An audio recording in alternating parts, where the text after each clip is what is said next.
Hello नमस्कार दोस्तों। तो 27 सितंबर को एक और एसएमई आईपीओ ओपन होने जा रहा है आकांक्षा पावर एंड इंफ्रास्ट्रक्चर लिमिटेड का। तो देखेंगे हम कंपनी के काम के बारे में, उसके बाद देखेंगे आईपीओ डिटेल, कंपनी के फाइनेंशियल कैसे हैं, ग्रे मार्केट में डिमांड कैसे निकल के आ रही है, और अंत में बताएंगे अपना व्यू कि इस एसएमई आईपीओ में अप्लाई करना है इसको अवॉइड करना। तो सबसे पहले देख ले रहे हम कंपनी के काम के बारे में। कंपनी की स्थापना जुलाई 2008 में हुई थी और कंपनी इंस्टीट्यूशंस और इंडस्ट्रीज के लिए जो इलेक्ट्रिक इक्विपमेंट होते हैं जैसे switch boards, transformer and vacuum contractors, तो इन इलेक्ट्रिक इक्विपमेंट का कंपनी मैन्युफैक्चर्स करती है। कंपनी के पोर्टफोलियो में देख लिया जाए तो सीटी, PT, metering unit, cubic automatic power correction panel जिसे हम कैपेसिटर पैनल के नाम से जानते हैं, फिक्स्ड कैपेसिटर बैंक है, मोटर कंट्रोल सेंटर अर्थात एमसीसी, पावर कंट्रोल सेंटर अर्थात पीसीसी, वेरिएबल फ्रिक्वेंसी ड्राइव यानी वीएफडी का मैन्युफैक्चर्स करती है।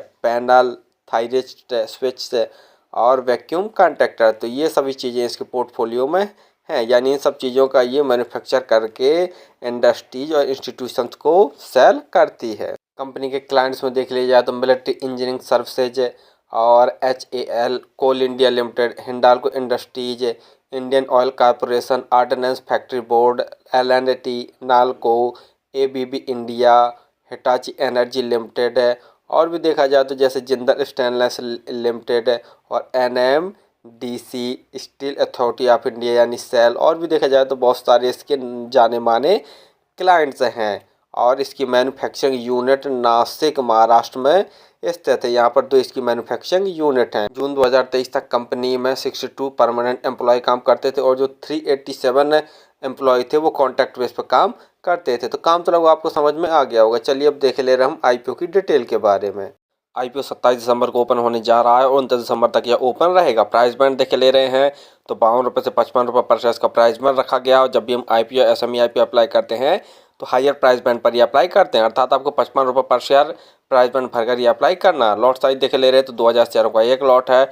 टोटल इशू साइज 27.49 करोड़ रखा गया और जिसके तहत ये पूरे के पूरे नए शेयर्स जारी करेगी। लिस्टिंग NSE SME पर होगी। अलॉटमेंट 1 जनवरी को होगा और यदि आपको आईपीओ अलॉट नहीं होता है तो 2 जनवरी तक आपके पैसे रिफंड वापस आपके अकाउंट में आ जाएंगे। क्रेडिट डेबिट संबंधी मैसेज होते हैं उनसे पता चल जाता है। यदि आपके अकाउंट में पैसे क्रेडिट हो जाएंगे तो समझ लीजिए कि आपका आईपीओ अलॉट नहीं हुआ। यदि आपके अकाउंट से पैसे डेबिट हो जाएंगे तो समझ लीजिए कि आपका आईपीओ अलॉट हो गया। जो लिस्टिंग डेट है वो 3 जनवरी रखी गई है।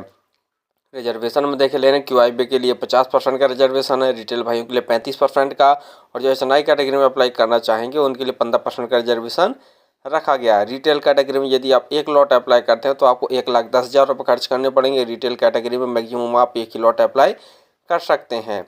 और HNI कैटेगरी में यदि आप अप्लाई करना चाहते हैं तो कम से कम आपको 2 लॉट अप्लाई करने पड़ेंगे और 2,20,000 रुपये खर्च करने पड़ेंगे। आईपीओ आने के पहले इनकी प्रोमोटर होल्डिंग 83.28% थी।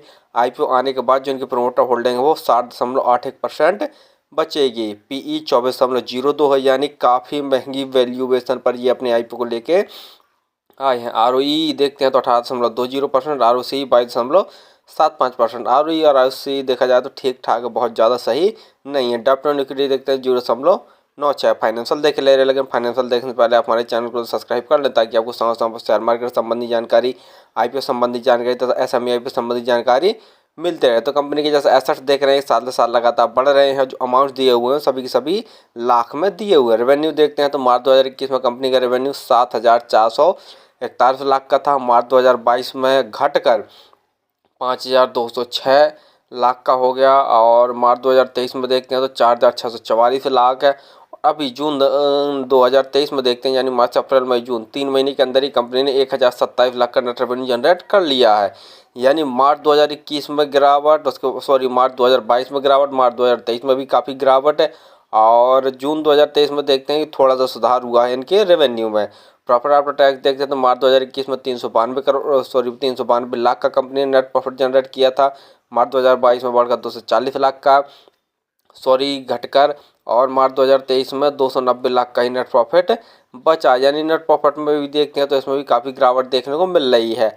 और जून 2023 यानी 3 महीने के अंदर ही कंपनी ने लगभग 71 लाख का नेट प्रॉफिट जनरेट किया है।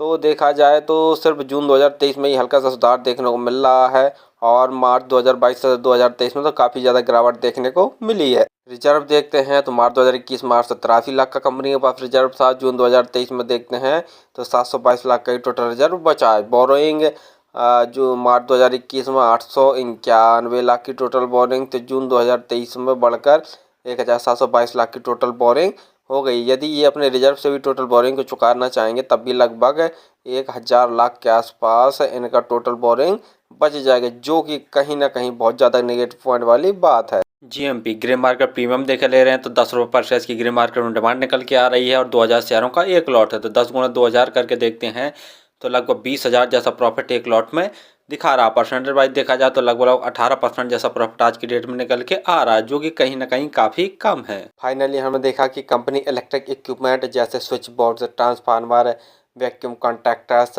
और स्मार्ट मीटर, एमसीसी, पीसीसी, तो इस प्रकार की जो कंपनी है इलेक्ट्रिक इक्विपमेंट बनाती है। तो काम तो सही है, डिमांडिंग वाला है। दूसरा, कंपनी का फाइनेंशियल जैसा देखने की बहुत वीक है। साल दर साल इनके टोटल रेवेन्यू में गिरावट देखने को मिल रही है और प्रॉफिट आफ्टर टैक्स में भी गिरावट देखने को मिल रही है, जो कि कहीं ना कहीं बहुत ज़्यादा नेगेटिव पॉइंट वाली बात है। तीसरा, जीएमपी ग्रे मार्केट प्रीमियम देख ले तो ग्रे मार्केट में डिमांड भी कुछ खास निकल के नहीं आ रही है। अगर इसकी जीएमपी में और ज़्यादा ग्रोथ देखने को मिलता है, लगभग 40% जैसा ये जीएमपी बढ़ जाती है, तभी इस एसएमई आईपीओ में अप्लाई करना ज़्यादा सुरक्षित रहेगा। अन्यथा मेरे हिसाब से इस एसएमई आईपीओ को भी अवॉइड करें तो ज़्यादा बेहतर रहेगा। और आप फिर भी किसी आईपीओ एसएमई आईपीओ में अप्लाई करें तो एक बार स्वयं का एनालिसिस करके और अपने रिस्क पर ही किया करें। धन्यवाद।